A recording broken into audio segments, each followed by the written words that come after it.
হরে কৃষ্ণ। শ্রীমদ্ ভক্তি সিদ্ধান্ত সরস্বতী গোস্বামী প্রভুপাদের আমরা আগের দিনে প্রথম পাঠটা শ্রবণ করেছি। আজ দ্বিতীয় দিন এবং শেষ সংক্ষিপ্ত পাঠটা আজকে শ্রবণ করব। আপনারা সবাই শ্রবণ করুন। শ্রীল ভক্তি সিদ্ধান্ত সরস্বতী গোস্বামী প্রভুপাদের আগের দিনে আমরা শ্রবণ করেছিলাম এই পর্যন্ত। তিনি ওনার পিতা শ্রী ভক্তিবিনোদ ঠাকুরের সঙ্গে শ্রী রেমুনা ভুবনেশ্বর পুরী বিভিন্ন জায়গায় গিয়ে সেখানে ভক্তি চৈতন্য চরিতামৃতের যে বিভিন্ন ব্যাখ্যা প্রদান করেন এবং গৌড়ীয় বৈষ্ণবদের অপ্রকটর পরে যে অন্ধকার যুগ এসেছিলেন তখন ছিল প্রভুপাদের হাত ধীরে ধীরে সেটাকে উজ্জ্বলের এগিয়ে আসছে। এইটুকু আমরা শ্রবণ করে এসেছিলাম। আজ বাকিটা শ্রবণ করব। 1916 সালে বঙ্গাব্দে 1321 9 আষাঢ় গৌর শক্তি শ্রী গদাধর পণ্ডিতের তিরোভাব তিথির দিন শ্রীমদ্ ভক্তিবিনোদ ঠাকুর অপ্রকট হন। ঠাকুর মহাশয় নিত্যলীলা প্রবেশ করবার পূর্বে ছিল সরস্বতী ঠাকুরকে বললেন, সরগোস্বামীর গ্রন্থ ও শ্রী শ্রী গৌরসুন্দরের শিক্ষা বিশেষভাবে সর্বত্র প্রচার করো। মহাপ্রভুর জন্মস্থানেও উন্নতিও করা চাই। জননী শ্রী ভগবতী দেবীও কয়েক বৎসর পরে পরলোক গমন করেন। যাবার সময় তার হাত ধরে বললেন, তুমি অবশ্যই আমার গৌরসুন্দরের কথা ও তার ধাম শ্রী মায়াপুর সর্বত্রই প্রচার করবে। সরস্বতী ঠাকুর পিতৃমাতৃ আজ্ঞা শিরে ধারণ করে বিপুল উদ্যমে শ্রী গৌরসুন্দরের বাণী প্রচার করতে আরম্ভ করলেন।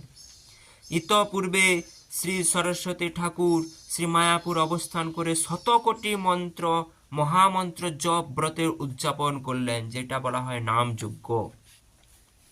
সমস্ত বাংলাদেশে আচার্য সন্তানগণ স্মার্ত জাতিবাদ দিয়ে বৈষ্ণবদের অবজ্ঞা ও নির্যাতন করছিল।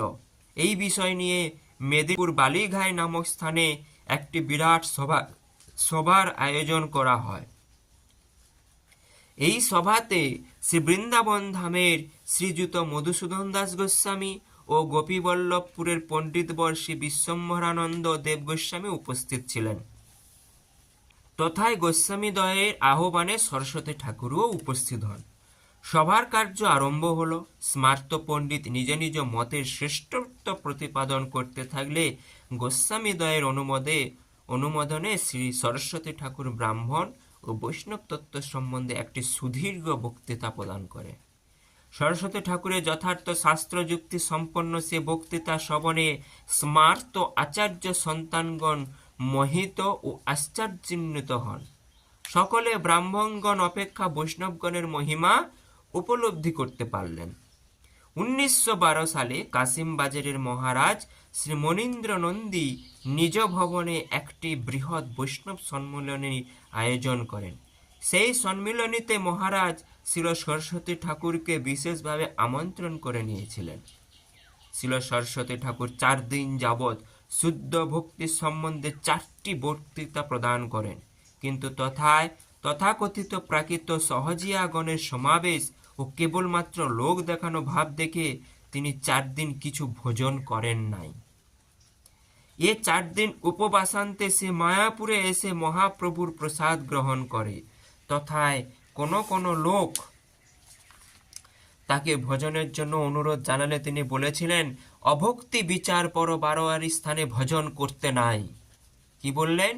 অভক্তি বিচার পর বারোয়ারি স্থানে ভজন করতে নাই। যেখানে সেখানে ভজন করলে আমাদের ভজন নষ্ট হয়ে যায়। ভজন না ভোজন দুটোই একই ওয়ার্ড শোনা যাচ্ছে। একবার ভোজন বলো, ভজন এটা কি? এখন এটা কি ভজন না ভোজন? ভজন মানে বারোয়ারি স্থানে ভজন মানে খাওয়া নাকি এমনি? হ্যাঁ, বারোয়ারি স্থানে যদি আমরা ভোজন করি তাহলে আমাদের ভজন নষ্ট হবে। মহারাজা মনীন্দ্র নন্দী এ ব্যাপার বুঝতে পেরে দুঃখিত হন এবং মায়াপুরে আগমন করে তার চরণে অনেক অনুনয় বিনয় প্রকাশ করে। তখন সারা বাংলাদেশে আউল বাউল কর্তা ভজা নেড়া নেড়ি দরবেশ ও সাঁই প্রভৃতি প্রাকৃত সহজিয়া রূপ অসম্প্রদায়ে ভরা ছিল। শ্রী সরস্বতী ঠাকুরের সমস্ত অপসম্প্রদায়ের বিরুদ্ধে অনেক সংগ্রাম করেন। তিনি এই সমস্ত মহাপ্রভু নামের কলঙ্কারী অপসম্প্রদায়কে কিছুমাত্রই প্রশ্রয় দিতেন না। এই সময় অনেক প্রসিদ্ধ গোস্বামী নামধারী ব্যক্তিও এই প্রাকৃতীয় সহজিয়াগণকে প্রশ্রয় দিতেন। প্রাকৃতীয় সাহজিয়াবাদীর দল যখন পরমহংস গোস্বামী গুরুবর্গের পরমহংস বেশ ধারণ পূর্বক জগৎকে প্রবঞ্চনা করতে লাগলো, তখন শ্রী সরস্বতী ঠাকুর দুঃখে অসৎসঙ্গ বর্জন পূর্বক নির্জনে ভজন করতে আরম্ভ করলেন। সে সময় অকস্মাৎ একদিন দিব্য মূর্তিতে মহাপ্রভু ও ষড়গোস্বামী পূর্বতন আচার্যগণ যেন আবির্ভূত হয়ে বলতে লাগলেন, তুমি নিরুৎসাহ হয়েও না, উৎসাহের সহিত পুনঃ দৈব বর্ণাশ্রম ধর্ম স্থাপন করো ও বৈধ মার্গে ক্রমবিধিতে ভগবত ভজন প্রণালী প্রচার করো। তিনি সে দিব্য প্রেরণা পেয়ে সেদিন থেকে বিপুল উদ্যমে জগতে গৌরবাণী পুনঃপ্রচার করতে আরম্ভ করলেন। শ্রীল সরস্বতী ঠাকুর 1918 সালে 7 মার্চ শ্রী গৌরজয়ন্তী বাসরে শ্রীধাম মায়াপুরে ভাগবত ত্রিদণ্ড সন্ন্যাস লীলা প্রবর্তন করলেন। সেদিন শ্রী চন্দ্রশেখর ভবনে শ্রী চৈতন্য মঠ স্থাপন করলেন, প্রথম মঠ চৈতন্য মঠ, ও শ্রী গুরু গৌরাঙ্গ এবং শ্রী রাধা গোবিন্দের বিগ্রহ স্থাপন করলেন। বরিশালের ভোলা নিবাসী ভূতপূর্ব হাইকোর্টের বিচারপতি চন্দ্রমাধব ঘোষের ভাতৃস্পুত শ্রী রোহিণী কুমার ঘোষ হরিভজন করবার আশায় সংসার ত্যাগ করে নবদ্বীপ কুলিয়ায় আসেন এবং একজন বাউলের চরণাশ্রয় করে তাদের শিক্ষা দীক্ষা অনুসারে চলতে লাগলেন। কিন্তু বাউলদের সেবাদাসী ব্যাপার দেখে তার মনে মনে ঘৃণা হতে লাগলো। রোহিণী বাবু একদিন মায়াপুর যোগপীঠ দর্শনে এলেন। সেদিন শিল প্রভুপাদ যোগপীঠে হরি কথা বলছেন। রোহিণী বাবু শিল প্রভুপাদের অপূর্ব তেজ ও পুঞ্জ বিশিষ্ট শ্রীমূর্তি এবং শ্রী অদ্ভুত সিদ্ধান্তপূর্ণ বাণী সকল শুনে অতি আনন্দে অনুভব করতে লাগলেন। সেদিন শ্রী প্রভুপাদের সমস্ত কথা শুনে তিনি কুলিয়ার বাউল গুরুর আশ্রমে ফিরে এলেন। একটু রাত্র হয়েছিল। রোহিণী বাবু শিল প্রভুপাদের মুখে যে সমস্ত শুদ্ধ ভক্তিময় কথা শুনেছেন তা চিন্তা করতে করতে শুয়ে পড়লেন, কিছু খেলেন না। নিদ্রিত হলে স্বপ্ন দেখছে সেই বাউলটা একটা ব্যাঘ্র মূর্তিতে ও সেবাদাসী ব্যাঘ্রী মূর্তিতে তাকে খাবার জন্য যাচ্ছে। রোহিণী বাবু ভয়ে কম্পিত কলিবরে মহাপ্রভুকে ডাকছেন। এমন সময় দেখলেন শিল প্রভুপাদ তাকে তাদের হাত থেকে উদ্ধার করছেন। স্বপ্ন দেখছেন তিনি। রোহিণী বাবু সেই দিনই চিরতরে বাউল গুরুকে ত্যাগ করে শিল প্রভুপাদের শ্রীচরণাশ্রয় করলেন। শ্রী শ্রী অন্নদা প্রসাদ দত্ত শিল প্রভুপাদের বড় ভাই। শিল প্রভুপাদের বড় ভাইয়ের নাম শ্রী শ্রী অন্নদা প্রসাদ দত্ত। দেহত্যাগের কিছুদিন পূর্বে ভীষণ শিরপীড়ায় আক্রান্ত হন। আর নির্জান দিবসে শিল প্রভুপাদ সমস্ত রাত্র তার নিকট উপস্থিত থেকে তাকে হরিনাম শুনান। অতঃপর দেহত্যাগের কিছু পূর্বে তার জ্ঞান ফিরে এলো। তখন তিনি শিল প্রভুপাদের কাছে ক্ষমা প্রার্থনা করতে লাগলেন। শিল প্রভুপাদ তাকে হরিস্মরণ করতে বললেন। সেই সময় এক অদ্ভুত ব্যাপার ঘটে। অন্নদা প্রসাদ বাবুর ললাটে এক অপূর্ব রামানুজীয় তিলক চিহ্ন স্পষ্টভাবে দেখা যেতে লাগলো। তিনি সকলের সামনে পূর্ব জীবনের কথা বলতে লাগলেন। তিনি রামানুজীয় বৈষ্ণব ছিলেন। শিল প্রভুপাদের শ্রী চরণে কিছু অপরাধ করার ফলে তার পুনর্বার জন্ম হয়। পূর্বকৃত সুকৃত ফলে শিল ভক্তিনাথ ঠাকুরের ঘরেই আগমন হয়। এই সমস্ত কথা বলবার পর অন্নদা প্রসাদ বাবু দেহত্যাগ করেন। এক সময় মায়াপুরে শ্রী ব্রজপত্তনে শিল প্রভুপাদ ভজন করছেন। ভাদ্র মাসের জন্মাষ্টমীর আগের দিন ঠাকুরের নৈবেদ্যে দুধাগ্ধির কোনো ব্যবস্থা করতে পারেননি। শিল প্রভুপাদ চিন্তা করতে লাগলেন, আজ দুধ পাওয়া গেলে মহাপ্রভুকে ভোগ দেওয়া যেত। পরক্ষণে প্রভুপাদ চিন্তা করতে লাগলেন, আমার নিজের জন্য এইরূপ চিন্তা হলো নাকি? অন্যায় হলো। পয়েন্টেড। আমরা সবসময় চিন্তা করি না, এটা হলে এটা খুব ভালো হতো, ওইটা করলে এটা খুব ভালো হতো। এই জিনিসটা শ্রী মাধবেন্দ্র পুরীর সঙ্গেও হয়েছিল। মাধবেন্দ্র পুরীপাদ বলেছিলেন, সেই ক্ষীর প্রসাদ থেকে যদি একটুখানি পেতাম তাহলে আমি আমার গোপালটাকে একটু ভোগ লাগাতাম। সেইখানে আবার মাধবেন্দ্র পুরীপাদ বলছে, এটা ভারী অন্যায় কথা যে এটা আমার আমাকে যতটুকু যেটা জুটাবে আমি সেটা সেবায় লাগাবো। আমি যদি সেটাকে সংকল্প করি, সেটা মনে হয় যেন আমি আমার নিজের ইচ্ছের জন্য, আমার খুশির জন্য আমি সেটা করতে চাইছি। সেইখানে এরকমই প্রভুপাদের লীলাতেও এরকম দেখা যাচ্ছে। জন্মাষ্টমীতে ভাবছে যদি একটু দুধ পাওয়া যেত তাহলে আমি মহাপ্রভুকে ভোগ লাগাতাম। সেই চিন্তাটা বলছে না, এটা অন্যায় হলো কি, এটা আমি নিজের আমি নিজের মতন করে আমি চিন্তা করলাম, অন্যায় হলো। তখন বর্ষাকাল, গৌর জন্মভিটা জলমগ্ন, নৌকা ছাড়া চলা দুষ্কর। এই অবস্থায় অপরাহ্নকালে একজন গয়ালা সেই জল কাদা ভেঙে প্রচুর পরিমাণে দুধ, ক্ষীর, মাখন ও ছানা প্রভৃতি নিয়ে উপস্থিত হলো। তখন জানতে পারা গেল গোয়ালাটিকে জমিদার হরিনারায়ণ চক্রবর্তী মহাশয় মহাপ্রভুর প্রেরণা অনুযায়ী এই সমস্ত জিনিস দিয়ে পাঠিয়ে দিয়েছেন। ঠাকুরের ভোগের পর সেই প্রসাদ ছিল প্রভুপাদের কাছে নেওয়া হলো। এত প্রসাদ দেখে তিনি অবাক হলেন। তারপর সমস্ত কথা শুনলেন। অনন্তর তিনি প্রসাদ নিয়ে মহাপ্রভুকে বলতে লাগলেন, আমি আপনাকে কতই কষ্ট নাই দিলাম, কেন আমার এইরূপ একটি দুর্বুদ্ধির উদয় হলো? আপনি আমার জন্য অপর লোকের হৃদয়ে প্রেরণা দিয়ে এই সকল দ্রব্য পাঠাইবার ব্যবস্থা করিয়েছেন।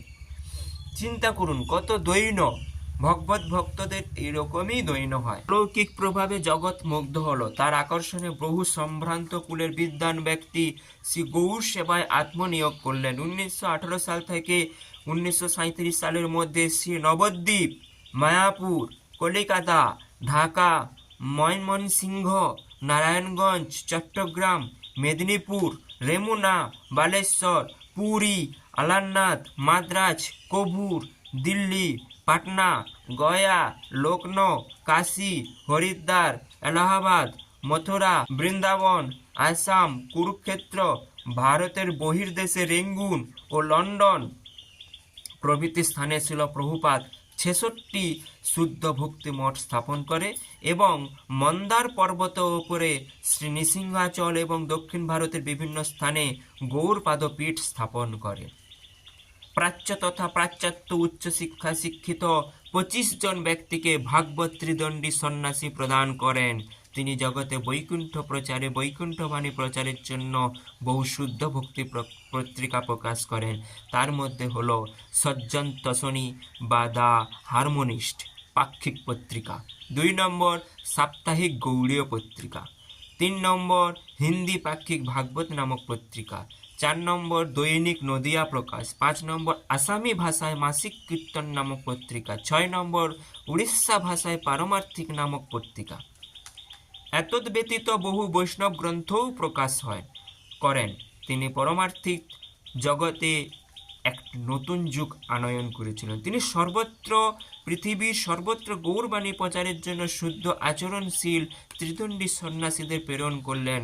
মহা উদ্যমে শ্রী গৌরকৃষ্ণের বাণী পৃথিবী তলে প্রচার হতে লাগলো। তিনি 60 বর্ষ পর্যন্ত এইরূপ উদ্যম গৌরবাণী প্রচার করে যখন সংকল্প কতটা সিদ্ধ হয়েছে দেখলেন, তখন হৃষ্ট মনে শ্রী শ্রী গৌরকৃষ্ণের নিত্য সেবায় প্রবেশ করতে ইচ্ছা করলেন। নিত্যলীলায় প্রবেশ করার কয়েকদিন পূর্বে তিনি প্রধান শিষ্য ভক্তগণকে সমবেত করে তার প্রচুর আশীর্বাদ প্রদান করলেন। পরিশেষে অনুপস্থিত ভক্তগণকে আশীর্বাদ করে বললেন, সকলে রূপ রঘুনাথের কথা পরমোৎসাহের সহিত প্রচার করবেন। শিল রূপানুগগণের পাদপদ্ম ধূলি হওয়াই আমাদের চরম আকাঙ্ক্ষা। আপনারা সকলেই এক অদ্বয় জ্ঞানের অপ্রাকৃত ইন্দ্রিয় তৃপ্তির উদ্দেশ্যে আশ্রয় বিগ্রহের আনুগত্যে মিলেমিশে থাকবেন। শিল প্রভুপাদ এইরূপ বহু মূল্যবান উপদেশ, নিয়ম নীতি প্রভৃতি দিবার পর গত 4 নারায়ণ গৌরাব্দ 450, 17 পৌষ বঙ্গাব্দ 1343 এবং 1 জানুয়ারি 1937 সালে শুক্রবার নিশান্তকালে শ্রী শ্রী রাধা গোবিন্দের নিত্যলীলায় প্রবেশ করেন। জয় নিত্যলীলাপবিষ্টং ওং বিষ্ণুপাদ পরমংস শ্রী শ্রীমদ ভক্তি সিদ্ধান্ত সরস্বতী গোস্বামী প্রভুপাদ কি জয়। প্রভুপাদের আরও অনেক জীবনী আছে, সংক্ষিপ্ত আকারে ছোট্ট আকারে এটা আমরা শ্রবণ করলাম। আজ প্রভুপাদের কৃপায় আপনারা এই জগতে যত দেখছেন ভক্তিমূলক মঠ মন্দির, এই যত প্রভুপাদের কৃপায় আজ সেটা হয়েছে। প্রভুপাদের আগে গৌড়ীয় পার্শ্বদগণ অপ্রকটের পর একটা সত্যি অন্ধকার যুগ এসেছিলেন। এক্ষুনি পাঠ করলাম, বিভিন্ন রকমের সম্প্রদায়, ভ্রান্ত সম্প্রদায় বেরিয়ে পড়েছিল, যেখানে সিদ্ধান্তকে অপব্যয় করে সেখানে একটা ব্যবসার মতো গঠিত হয়ে গিয়েছিল। সেইগুলো প্রভুপাদ ধীরে ধীরে খণ্ডন করে আজ সেই ভক্তিমূলক মঠ, ভক্তিমূলক আজ জগতে প্রচার হচ্ছে, এই তার প্রভুপাদের কৃপার ফলে। তো বাঞ্ছা কল্পতরুভ্যশ্চ কৃপা সিন্ধু ভয়শ্চ পতিতানাং পাবনেব বৈষ্ণব নমো নমঃ। আমরা সবাই প্রভুপাদের কাছে কৃপা প্রার্থনা করে আমরা ভজন রাজ্যের দিকে উন্নতি করার চেষ্টা করব। নিতাই গৌর প্রেমানন্দে, হরি হরি বল।